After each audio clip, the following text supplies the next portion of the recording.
जय श्री कृष्णा भक्तों, स्वागत है आपका श्रीमद् भगवत गीता ज्ञान की एक नई श्रृंखला श्रीमद् भगवत गीता ज्ञान अध्याय 3 में।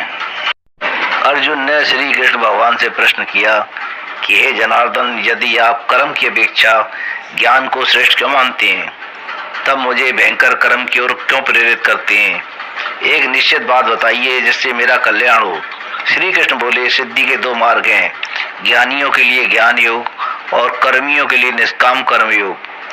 कर्मों को कोई छोड़ नहीं सकता, प्रकृति के अधीन उसे सोना उठना आदि कर्म करने ही पड़ते हैं। जो मूढ़ बुद्धि दृढ़ता से इंद्रियों को रोककर मन से उसके भोगों का ध्यान करता है वह दम्भी कहलाता है। तू कर्म तो कर, कर्म करना आवश्यक है, कर्म ना करने से कर्म करना अच्छा है।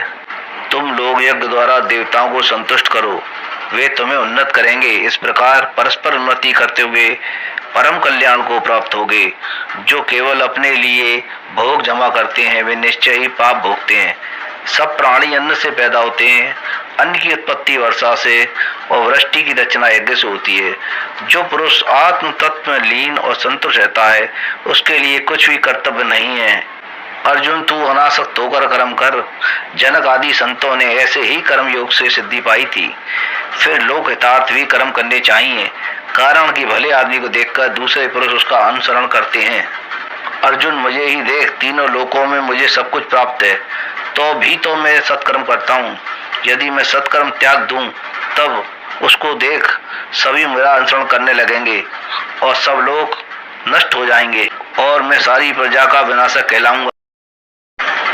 हे अर्जुन, वस्तुतः तो कर्म प्रकृति के गुणों द्वारा किए होते हैं, परंतु अहंकार वाला पुरुष समझता है कि मैं ही करता हूँ। ज्ञानी पुरुष जानता है कि गुण गुणों में वर्तित हैं, इसलिए वह कर्मों से सुखी अथवा दुखी नहीं होता। ज्ञानी अपने स्वभाव के अनुसार कर्म करता है, सभी स्वभाव के अधीन है। मनुष्य को चाहिए सभी इंद्रियों के भोगों में जो राग देश की भावना रहती है उसके अधीन ना हो। स्वधर्म के साधन में जीवन दान देना चाहिए।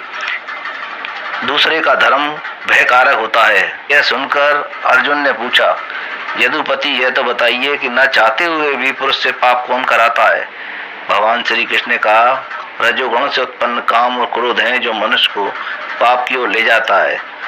इसकी भूख बहुत बड़ी है, यह बड़ा पापी है, इसको तू अपना वैरी जान। जैसे धुएं से अग्नि और धूल से दर्पण ढका है, वैसे ये दोनों ज्ञानियों के सदा वैरी हैं और इनसे ज्ञानी का ज्ञान ढका रहता है। इसलिए अर्जुन, तू पहले इंद्रियों को वश में कर, ज्ञान विज्ञान को नष्ट करने वाले इस पापी काम को विनष्ट कर दे। यदि तू यह समझे कि यह तेरी शक्ति से बाहर है सो बात नहीं, कारण कि इंद्रियों से सूक्ष्म मन, मन से सूक्ष्म बुद्धि और बुद्धि से सूक्ष्म आत्मा है। इस प्रकार आत्मा सबसे सूक्ष्म और अधिक शक्तिशाली है। हे महाभाव अर्जुन, अपनी शक्ति को समझकर उसके द्वारा दुर्जन रूपी काम शत्रु को मारकर जय को प्राप्त हो।